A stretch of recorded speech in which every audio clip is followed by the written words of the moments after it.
From 1979 to 1981, Atlanta's black neighborhoods turned into hunting grounds. Children vanished while riding bikes, walking home from the store, gone without a sound.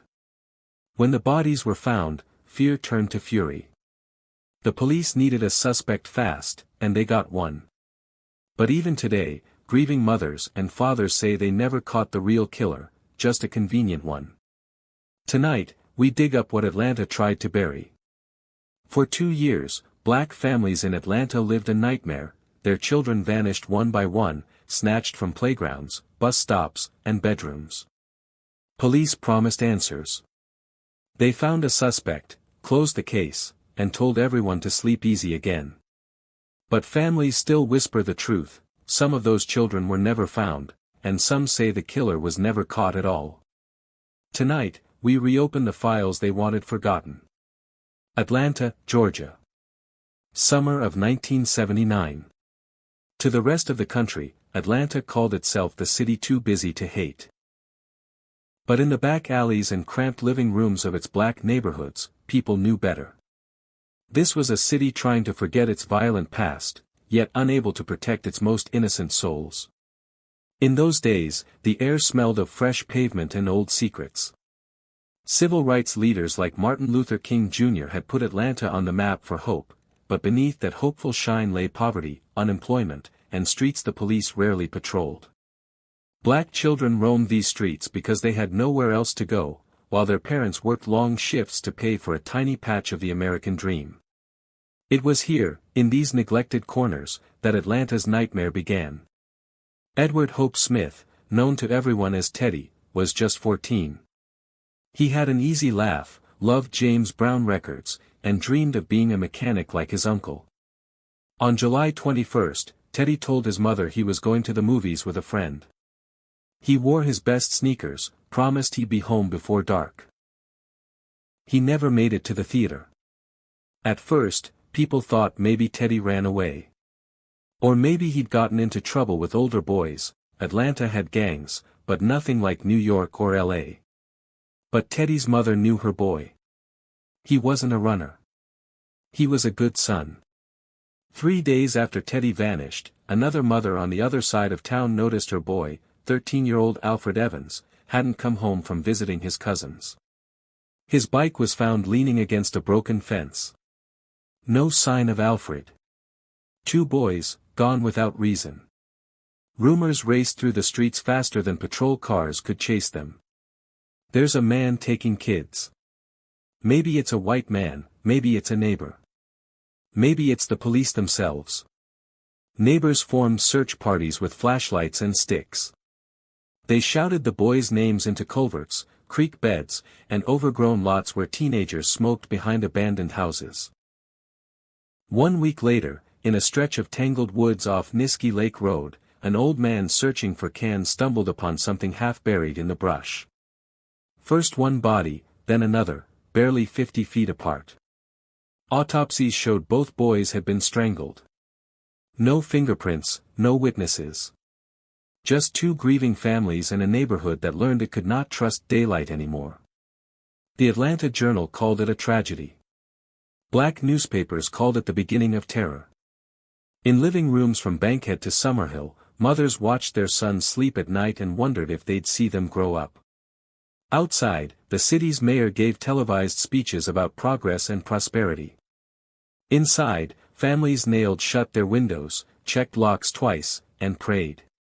Because deep down, they knew. If the police couldn't protect 2 boys, how would they protect a whole generation? By August, whispers turned to panic. Who would be next? Parents kept their kids inside after school. But children can't live in cages. They still snuck out, still rode bikes, still dared to play. And somewhere, someone watched. From a parked car. From the edge of a playground. From the shadow of a lamppost flickering out. Atlanta was no longer just a city trying to move on from hate. It was a city learning that monsters don't always come in the night. Sometimes, they stand right next to you at the corner store. And while families buried 2 sons, another child vanished. His name was Milton Harvey, and for Atlanta's black children, the nightmare was far from over. By the fall of 1979, Atlanta was no longer a city in fear, it was a city under siege. More boys kept disappearing. More bodies turned up in creeks, ditches, and wooded lots forgotten by city planners but well known to those who lived in their shadows. The local police were drowning, too few officers, too many dead children. Desperate for answers, Atlanta's mayor made a call that changed everything. He asked the FBI for help. By the end of 1980, an official multi-agency task force was formed. It was one of the largest manhunts in U.S. history. Dozens of detectives, local sheriffs, GBI agents, and nearly 25 FBI agents worked day and night, tracking down every rumor and half-whispered lead. In those days, the theories multiplied faster than the bodies. Was this the work of a lone child predator? A network of pedophiles? A satanic cult? Some believed the KKK was behind it, an organized terror campaign to keep Atlanta's black population scared and silent. Community activists pointed fingers at police indifference. Had these boys been white, they asked, would the city have moved faster? Meanwhile, real evidence slipped through calloused fingers. Witness tips were scribbled on napkins, lost in piles of paperwork, or ignored if the victim's family was poor. Crime scenes weren't secured properly, footprints trampled, fibers blown away by the Georgia wind. One mother remembered begging officers to dust for prints on her missing son's bicycle, but when they finally did, the rain had washed everything clean. At night, Atlanta's black neighborhoods became watchful fortresses. Block patrols armed with baseball bats and pistols roamed dark alleys. Churches held vigils where parents sobbed and pastors thundered that God would strike down whoever was doing this evil. Meanwhile, the task force pushed on, piecing together what little they had. Crumpled missing person flyers. Old cassette tapes of witness calls describing suspicious cars creeping along playground fences. Fibers found on one boy's body, red and green, synthetic, the kind used in cheap carpets and car upholstery. Inside the FBI's temporary Atlanta HQ, agents pinned photos of smiling children onto a giant corkboard, red string connecting names, dates, streets. Every morning, new strings appeared. Every morning, the board looked more like a spider's web. And the spider remained invisible. Reporters camped on courthouse steps. Parents blamed the police. The police blamed the press. And somewhere, one man, or maybe more than one, kept hunting Atlanta's children. While the city tore itself apart, he just kept driving the back roads at night, waiting for another boy to walk alone. By the spring of 1981, Atlanta was gasping under the weight of grief and suspicion. 29 black children and young adults had vanished or been found dead. Families demanded a face, any face, to blame. And in May of that year, the Atlanta police believed they found one. It began on a muggy night, just past midnight, on the James Jackson Parkway Bridge over the Chattahoochee River, a place locals whispered about but rarely visited after dark. Detectives had staked out that bridge for weeks. They believed the killer was dumping bodies into the river, hoping the current would wash away evidence. On May 22, 1981, officers hiding under the bridge heard a splash, then saw brake lights on the bridge above them. A white Chevrolet station wagon slowly crossed, turned around, crossed again. They pulled the driver over. His name was Wayne Bertram Williams. He was 23, a freelance photographer, music promoter, self-styled talent scout. To the officers, he was odd but polite. Williams claimed he was out late looking for an address to audition a young singer. The police had no body, no witness, no weapon, so they let him go. But 2 days later, the river gave up another boy's corpse near that same bridge. In a city starving for answers, Wayne Williams went from nobody to prime suspect overnight. Detectives turned his house upside down. They took his carpets, his dog's hair, his bedspread, everything that could shed fibers. Forensic analysts combed through microscopic strands stuck in victims' clothes. They claimed the fibers matched the green carpet in Williams' bedroom, the blankets in his car, and even the fur of his German shepherd, Sheba. To the police, this was their breakthrough, the invisible threads that tied Williams to at least 12 victims. To Williams, it was a witch hunt. He spoke to TV cameras in a pressed shirt and tie, insisting he was innocent. "I do not have any guilty knowledge of these crimes, period. And I want to go to trial to prove it." But behind the scenes, the city's leaders felt the pressure, the murders had to stop. And as if on cue, they did. Once Wayne Williams was under 24-hour surveillance, no new children disappeared. No new bodies surfaced. That was enough for the Atlanta police and the FBI to make their move. On June 21, 1981, Wayne Williams was arrested, not for murder, but for the murder of two adult men, Nathaniel Cater and Jimmy Ray Payne. Both were found in the river near the bridge. Both were strangled. Prosecutors argued these cases tied him to the entire series of child murders. Defense lawyers argued the evidence was shaky, the fiber analysis flawed, and racial tensions made a fair trial impossible. The trial dragged on for weeks, becoming a media circus. Prosecutors paraded scientists, fiber experts, and grieving mothers. The defense pointed out that no eyewitness ever saw Williams kill a single victim.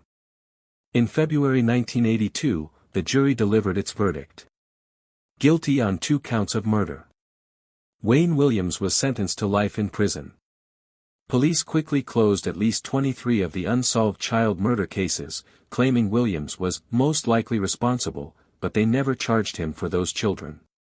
Even today, families ask, did they really catch the real killer, or did Atlanta just need this nightmare to end by any means necessary? Wayne Williams sits in prison to this day, still protesting his innocence. He says the real murderer was never found. And for some grieving parents, that quiet terror never really went away. Asterisk. When Wayne Williams walked into a packed Fulton County courthouse in early 1982, the eyes of an exhausted city were locked on him. He was not on trial for the murder of children, but for 2 adults, Nathaniel Cater and Jimmy Ray Payne. Prosecutors argued the fiber evidence linked him not only to those 2 men, but to at least 10 of the murdered boys as well. They told the jury, if you believe he killed Cater and Payne, then you must believe he killed the others too. Defense attorneys called it a stretch, a legal shortcut to convict him for crimes he wasn't formally charged with. They challenged the fiber evidence as circumstantial and said police ignored other suspects, including local white supremacists. Inside the courtroom, scientists pointed to colored threads, dog hairs, and carpet fibers. Each matched Williams' car, home, or pet. To jurors, the science seemed unshakable. Outside the courthouse, Atlanta's black community was tearing itself apart. Some saw Williams as a monster hiding behind a polite smile. Others saw him as a scapegoat, a young black man being blamed to stop protests and restore the city's image for the upcoming 1982 Democratic National Convention. Grieving mothers sat in wooden pews every day, clinging to snapshots of their lost sons. Some whispered amen when prosecutors spoke, others left the courthouse in tears, refusing to accept this young man could have stolen so many children. Meanwhile, journalists from every major network camped out on the steps, snapping photos as family members shouted, cried, or hurled insults at city officials. Racial tensions, always close to the surface in Atlanta, boiled over. In closing arguments, the prosecution painted Williams as a cold, cunning predator who fooled everyone. The defense pleaded, don't convict a man for murders you can't even prove he committed. The jury deliberated for 12 hours. On February 27, 1982, they found Wayne Williams guilty of murdering Nathaniel Cater and Jimmy Ray Payne. He was sentenced to life in prison. Almost overnight, Atlanta police closed 23 other child murders, citing him as the prime suspect, without new trials, without more evidence, and without giving the grieving families a chance to see those cases argued in court. Many parents never forgave the city for that. Decades later, reporters, podcasters, and even some FBI agents would question whether the investigation cut corners. Some believe Williams may have killed some victims, but not all. Others claim he was innocent, framed to calm the storm brewing in a city that couldn't take one more funeral. Today, the controversy lives on. Some families still keep old case files locked in drawers. Some still stand at candlelight vigils, whispering their children's names into the night, wondering if the real killer still breathes Atlanta's air. For them, the question never dies. Did they really catch the Atlanta child killer, or did the real monster walk free, hidden in plain sight? Asterisk. 40 years behind cold concrete walls have not silenced Wayne Williams. To this day, he insists the Atlanta child murders were pinned on him to end a nightmare the city could no longer bear. He's filed appeals, written letters, granted interviews from his prison cell. Each time, he repeats the same claim: I did not kill those children. But for the families who buried their sons in pine boxes and cheap graves, the truth feels far more tangled. Some mothers remember how they pleaded with detectives to follow other leads: white men seen luring black boys into cars, threats from known racists, rumors of child exploitation rings. They remember promises: we'll find who did this. But when Williams was arrested, the promises ended. Police and city officials closed 23 child murder cases almost overnight, attributing them all to one man. Without new trials, without confessions, without confronting the unsettling fact that some murders continued even after the so-called killer was locked away. Years passed. The neighborhoods changed. Abandoned playgrounds were bulldozed for strip malls and parking lots. Old crime scenes were paved over with fresh concrete, but for grieving families, time hardened the suspicion that Atlanta had traded truth for convenience. In 2019, at the urging of civil rights leaders and new generation investigators, the city reopened the case files. Boxes of moldy evidence were hauled out from police basements: fibers, hairs, clothing scraps sealed in plastic since the early 80s. New DNA tests were run on bone fragments and bloody garments. The results? Frustratingly vague. Some degraded beyond use. Some partial matches, but none conclusive enough to close the door on doubt. Journalists keep digging too. True crime writers flip through yellowed news clippings, highlighting inconsistencies in witness statements and contradictions in police reports. Podcast hosts whisper theories about conspiracies and cover-ups. Was the KKK involved? Did the city sacrifice a scapegoat to calm racial unrest ahead of a major political convention? Did Atlanta's police force, understaffed, overwhelmed, and under pressure, make mistakes that will never be undone? While debates rage online, the families remain rooted in something more raw and more simple: they want the truth. Not theories. Not rumors. Just a real answer to why their child never came home. Every year, on the anniversary of the first known murders, small vigils gather at local churches and neighborhood parks. A few aging parents sit in folding chairs beside flickering candles. They hold tattered photographs: Edward Hope Smith, Alfred Evans, Yusuf Bell, Curtis Walker, names etched into marble plaques and tattooed onto broken hearts. They whisper the same prayer every June. Lord, if we never see justice here, let our babies have peace in heaven. And somewhere inside a Georgia prison cell, Wayne Williams watches news clips of these vigils on an old television bolted to the wall. He still sends handwritten appeals. He still says he's innocent. And Atlanta, city of stone churches, civil rights heroes, and restless ghosts, keeps wondering. Was he the monster in the night? Or did the monster learn to hide in plain sight, and never stopped watching? For nearly 4 decades, Atlanta carried a scar it tried to hide behind skyscrapers and music festivals. The city that birthed Martin Luther King Jr. and the civil rights movement never wanted to admit that black children could vanish, and that the system meant to protect them might fail so completely. In March 2019, that silence cracked. Amid renewed national attention and the rise of true crime podcasts demanding answers, Atlanta's police chief, Erica Shields, stepped up to a microphone and said what grieving mothers had known all along. It would be irresponsible to not look back, to not use today's technology. Behind her, cameras flashed. Reporters scribbled in notepads, hungry for a new headline. But for the families, it wasn't a headline, it was a chance to look into the darkness one more time. Cold case detectives quietly pulled boxes of evidence out of storage, crumbling plastic bags holding fibers, hairs, and scraps of clothing. Forensic scientists in sterile labs ran fresh DNA tests, hoping modern technology could do what 1980s fiber analysis could not, tell the world exactly who touched those boys. But as the months passed, answers remained elusive. Some samples were too degraded. Some tests came back inconclusive. Some evidence had simply vanished over the decades. Through it all, Wayne Williams watched from his prison cell, still proclaiming his innocence. He says the Real killers walked free then, and maybe still do. Some in Atlanta whisper the same thing. What if there was more than one monster? What if the truth was buried too deep to ever unearth? Today, you can drive down Memorial Drive or Ashby Street, pass by the schools and empty lots where these children once laughed and kicked footballs. The city looks new, bustling restaurants, hip-hop studios, condos rising above old red clay. But beneath the concrete, the ghosts of 29 children keep asking the question no one has fully answered. If Wayne Williams didn't kill them all, then who did?